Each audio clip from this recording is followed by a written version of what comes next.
7h41, allez, le clientélisme en politique, on en parle parce que c'est un mal bien français, c'est une plaie, le clientélisme en politique, et à Marseille, apparemment, on est vraiment champion. Alors vraiment, on est champion du clientélisme, la pratique est simple, lundi, je dépose les statuts d'une association, le mercredi, 2 jours après, je touche les subventions de la région, et le vendredi, j'achète une Mercedes. Hervé Gattegno, bonjour. Bonjour. Merci d'être avec nous, vous êtes rédacteur en chef du Point.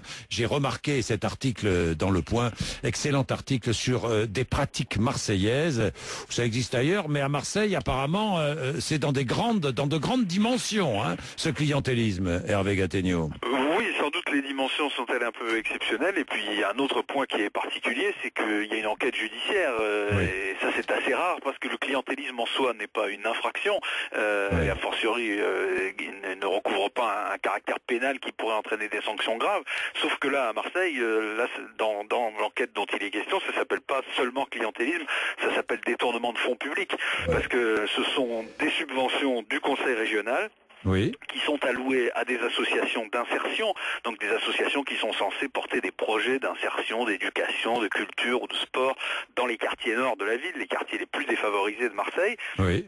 Ceux où le taux de chômage ou le taux d'insécurité sont les plus élevés, et en fait d'actions d'insertion, il se passe rien, la plupart de ces associations étaient fictives, elles touchaient de l'argent et personne ne sait ce que cet argent est devenu, sauf lorsqu'il a servi, comme vous l'avez dit, à acheter des voitures de luxe, des réfrigérateurs, et même certains disent peut-être quelque chose de plus grave, des armes par exemple. Des armes, par exemple. Alors, ce sont les socialistes, évidemment, qui sont pointés du doigt. D'abord, la région, hein, la présidence de la région, qui distribue l'argent. Combien d'argent ?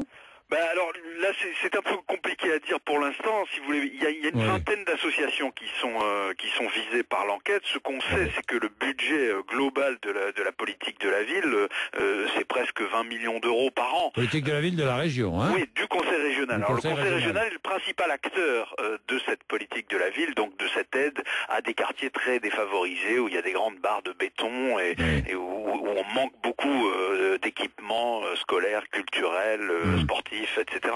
Bon, alors on distribue l'argent à des associations et en contrepartie, les associations, des associations fictives ou pas, s'engagent à quoi ?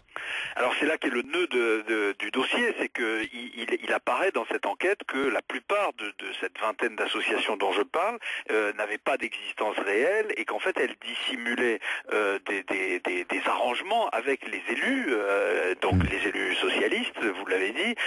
Donc Sylvie Andrieux, députée des Bouches-du-Rhône. Voilà, Sylvie Andrieux, PS. donc elle se retrouve à son corps défendant en précisant pour l'instant qu'elle n'a pas été entendue par la justice, mais qu'il y a de multiples témoignages dans l'enquête qui la mettent en cause. Alors elle est mise en cause pourquoi ? Elle est mise en cause parce qu'elle est donc députée de ces quartiers nord, des 13e et 14e arrondissements de Marseille, et elle est en même temps vice-présidente de la région et à ce titre chargée, elle, de la politique de la ville. Donc autrement dit, elle a la haute main sur les attributions de subventions. Et l'enquête semble montrer qu'elle attribue des subventions de façon très importante, dans des quantités, dans des proportions considérables, à des associations qui n'ont pas d'existence réelle, qui sont situées dans sa circonscription, et en contrepartie de ces subventions, c'est dit à de multiples reprises dans le dossier, et c'est ce que nous citons dans le Point, et en contrepartie, ce sont des réseaux qui se mettent en place pour faire voter Sylvie Andrieux aux élections, et ce depuis plusieurs années.